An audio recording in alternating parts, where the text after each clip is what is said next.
योग वशिष्ठ का ये सूत्र कहता है, one who realises that everything is Brahman truly becomes Brahman, who would not become immortal if he were to drink nectar.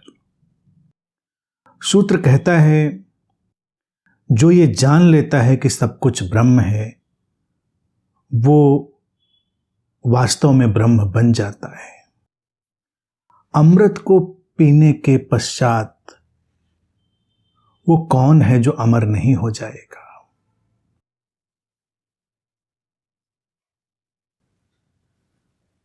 क्या है अमृत? योग वशिष्ठ जो कहता है, ये जान लेना कि सब कुछ वही ब्रह्म है। ब्रह्म पुराना शब्द है, सुंदर शब्द है, अभिप्राय वही है, सोर्स, वो स्रोत, वो एक ही स्रोत हर तरफ व्याप्त है, वही है हर तरफ। और ब्रह्म शब्द भी जो उपयोग किया गया है वो अच्छा है, क्योंकि उसका भी अर्थ होता है जो सतत विस्तार में है, that which is continuously expanding, वो ब्रह्म है। हमारा जानना, जो कुछ होता है हम वही हो जाते हैं। ऐसा संभव नहीं है कि हम जाने कुछ और हम हों कुछ और। एक संत जो है उसका होना इसीलिए तो चमत्कारिक होता है कि वो जो कहता है वही होता है। वो फिलॉसफी नहीं बता रहा है, वो कोई कॉन्सेप्ट्स का सर्कस नहीं कर रहा है, अवधारणाओं का कोई खेल नहीं खेल रहा है। वो तो जो बातें सामने रखेगा वही है। और जीवन में अगर इस सूत्र की उंगली पकड़कर चलें तो हमको कई ऐसे अद्भुत जो प्रज्ञा के मोती हैं वो जीवन में मिलते हुए दिखाई देंगे, और हम आश्चर्यचकित रह जाएंगे कि कदम कदम पर किस तरह से ये ज्ञान बिखरा हुआ है। हम अपने को देखें, आसपास के लोगों को देखें, किसी को भी देखें, बातें वो कुछ भी करता हो सकता है रोज प्रवचन ही देता हो बैठकर, इससे कोई फर्क नहीं पड़ता। वो क्या है, उसके भीतर वो सारी जो ग्रंथियां हैं, जो कॉम्प्लेक्सिटीज हैं, वो हैं या नहीं है। भय और लोभ के ताने बाने से बुनी हुई एक बड़ी दुनिया उसके भीतर है या नहीं है, देखना पड़ेगा। अगर वो है तो इसका मतलब कि वो उसी दुनिया में रह रहा है, वो वही जानता है। मानसिक तौर से वो कोई भी बात कर सकता है, लेकिन वो जानता वही है जो भय और लोभ की दुनिया है, जो भय और लोभ के विस्तार है। तो इसी बात का जो अंतिम परिणाम है, एंड रिजल्ट है, अंतिम निष्पत्ति है, वो आती है ब्रह्म को जानने। ब्रह्म को जानना अर्थात सर्वव्यापकता को जानना, एक ही तत्व जो सर्वव्यापक है उसको जानना।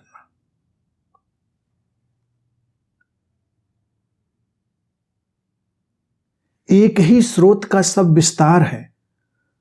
तो सूत्र कहता है, अगर कोई ये जान लेता है, क्योंकि इस बात को योग वशिष्ठ में अगर ध्यान दें, स्मरण करें, कितनी बार दोहराया गया है, कितनी बार इसको ऋषि ने कहा है कि वही है, वही है, बस वही है। और तुम भी वही हो, मैं भी वही हूं, सब कुछ वही है।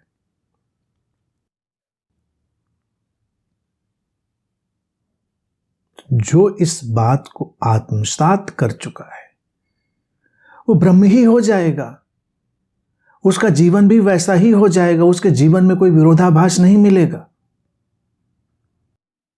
और अगर विरोधाभास मिला तो उसने अभी जाना नहीं। ये कोई ऐसी विचित्र सी बात नहीं है जिसको हम कहें कि जानना बड़ा कठिन है। जानना बहुत सरल है। हर व्यक्ति अपने को जानता है, और कमोबेश थोड़ा बहुत हम जब दूसरों के संग साथ रहते हैं तो उनको भी जानने लगते हैं।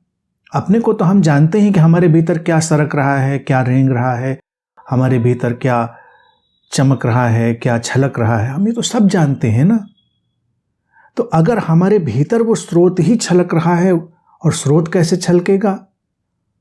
Unbroken flow of peace, happiness, love and harmony, प्रेम, शांति, प्रसन्नता, समस्वरता के अखंडित प्रवाह की तरह ही ब्रह्म छलकेगा। उसकी अभिव्यक्ति तो वैसे ही आएगी ना। कैसे पता चलेगा कि ब्रह्म छलक रहा है हमारे भीतर? कोई और तो उपाय नहीं होगा।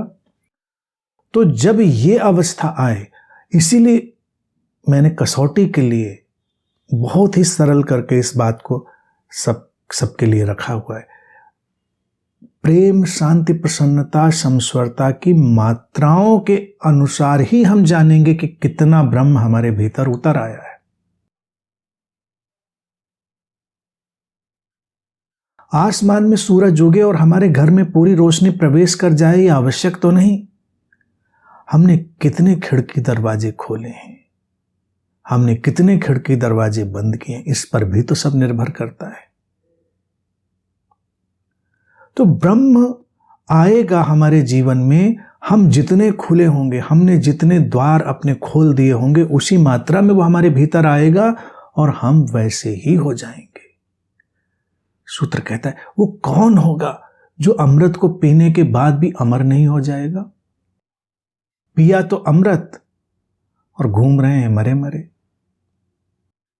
पिया तो है अमृत और घूम रहे हैं रोते बिसूरते, मरते पिटते। ऐसा क्या है? ऐसा तो संभव नहीं है। यहां पर जो अमृत की अवधारणा है भारत की सनातन परंपरा की, उसको अच्छे से समझ लेना चाहिए।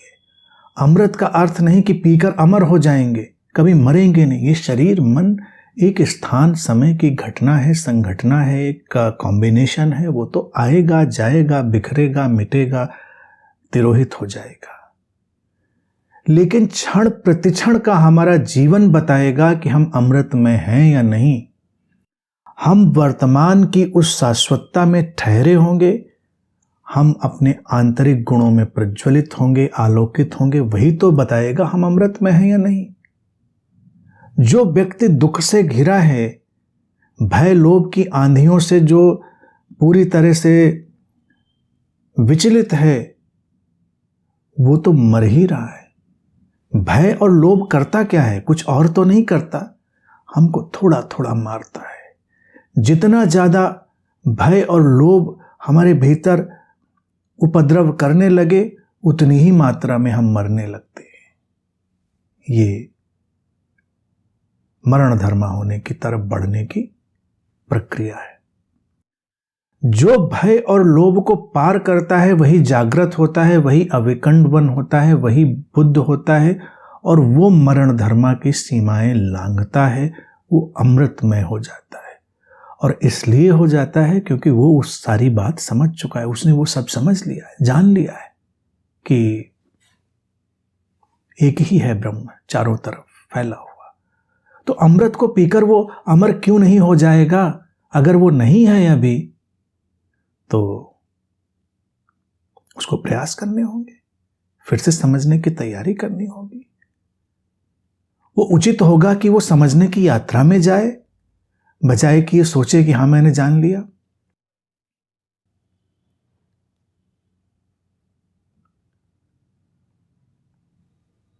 चार किताबें पढ़कर बाकी सब भी बाकी सबके जैसे हो जाएंगे। थोड़ा उनको धूप हवा रोशनी में खिलने दो, खुलने दो।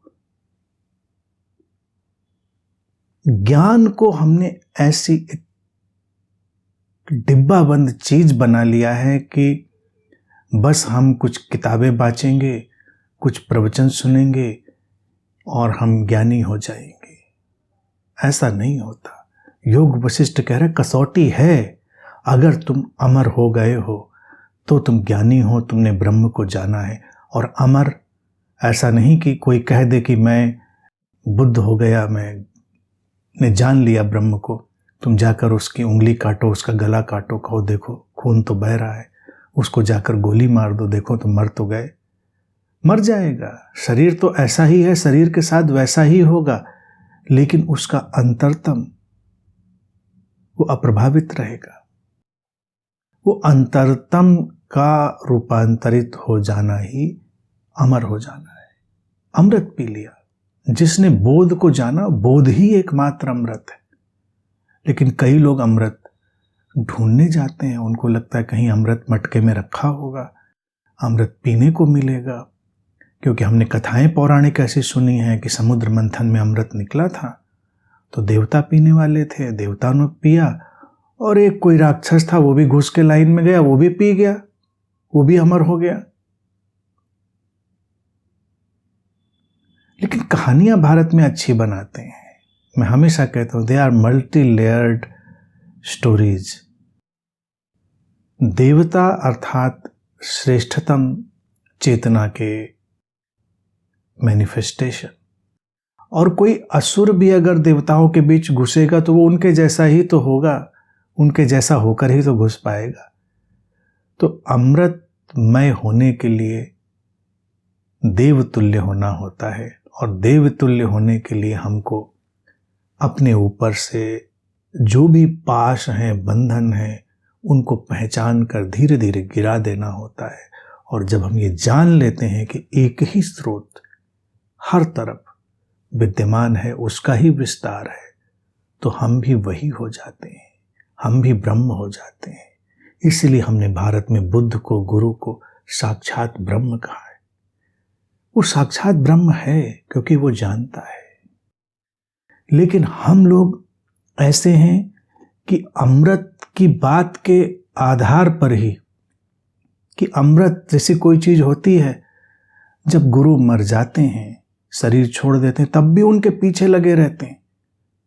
हमको लगता है कि शायद अब भी कहीं वो हमारे साथ चलेंगे। वो नहीं चलेंगे। वो जब शरीर में हैं तब चलेंगे, तभी उनके भीतर के अमृत को हम देख लें, पहचान लें, तो हम मुक्त हो सकते हैं। जो मर गया वो खत्म हो गया, उसके भीतर के अमृत को अब हम देख नहीं पाएंगे। हम केवल अपनी कल्पनाओं के जाल बुनेंगे, हम केवल अपना एक अलग ख्याली जगत बनाएंगे, एक हेलुसिनेटरी वर्ल्ड बनाएंगे, जो हमको और तोड़ेगा, हमको और कमजोर बनाएगा, और सीमित बनाएगा। तो जो लोग मृत्यु के पार के जगत या मर गए लोगों के पीछे भागने की कोशिश करते हैं, वो एक तरह से लगता है उनको कि अमृत तलाश रहे हैं, लेकिन वो एक अन्य अलग किस्म का विष तलाश लेते हैं, जो सब खत्म कर देता है। क्योंकि वर्तमान को नहीं देखते। जीवन वर्तमान में है और अमृत भी वर्तमान में है। तो वर्तमान में रहो, अपने जानने को मांझो, निखारो, और उसको ऐसे पहचानो कि जो हो उसको निरंतर कसते रहो अपने अंतर्मन की कसौटी पर। जिस दिन लगे कि प्रेम, शांति, प्रसन्नता और समस्वरता की धारा अखंड है, अनब्रोकन है, कोई भी परिस्थिति, कोई भी उतार चढ़ाव उसे खंडित नहीं करता, उस दिन बेशक जान सकते हो कि अब ब्रह्म हो गए हो। उसको जानकर वही हो गए हो।